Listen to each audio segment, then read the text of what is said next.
Craig, I want to ask you about Lake Travis's, or rather Westlake's win over Lake Travis, because that was the game heading into Week 7.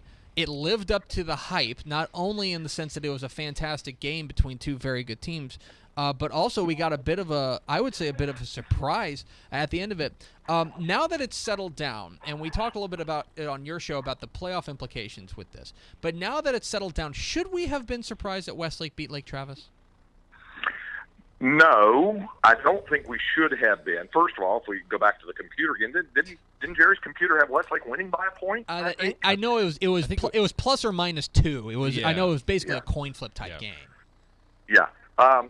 The one thing that we've been saying, and you talked about it, Tep, when we got off the air, when we were doing our little hit things for Fox Southwest afterwards, was the defense that that Westlake showed in the game. The defense, other than the Vandergrift game, which was largely late third quarter and the fourth quarter when it started to get away, because that was 20-3 at the half, and the Hayes game, which was competitive and it went back and forth. They got a little bit of a shootout and they wound up giving up 24.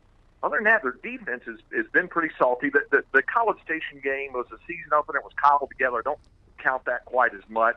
You didn't have much time to get prepared for that. They did give up 28 in that. The other games, they've been very solid on defense. They get a really good pass rush. And I had Todd Dodge in studio here about an hour and a half ago, and the thing that leaped off the page to him was they did a great job on third down, and they got 7 3 and outs against Lake Travis. Consider that for a minute. Any defense that can force 7 3 and outs on that offense, that's pretty impressive stuff. It is, and I think that perhaps most importantly to me, the thing that stands out is, Todd Dodge's ability to make those adjustments during the game. That look, if Lake Travis comes out and they score 14 on you in the first half or first quarter, clearly they've got something that they can do to beat you. And the fact that Todd Dodge was able to counterpunch that, I think, is now that I've had some time to digest it, I think that's what stands out most to me.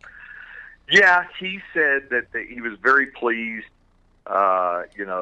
with the adjustments that the defensive staff made, and the mere fact that he said he thinks that his defensive coordinator, Tony Salazar, is just a rising star, and the adjustments that they made on defense with what they did after giving up those 2 touchdowns to pitch a second half shutout was incredibly impressive against that particular offense.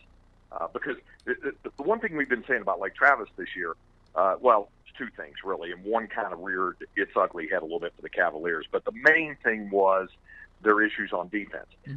But we hadn't really said that much on offense, other than, and this gets step to the fore, they haven't developed enough of a running game, because they don't have a bona fide, dyed-in-the-wool go-to running back as they have had in the past. They have a variety of different guys who can carry the ball, but no one truly defined, mail carrier for them in the backfield at running back. And I think Westlake was able to exploit that a little bit and make them a bit more one-dimensional.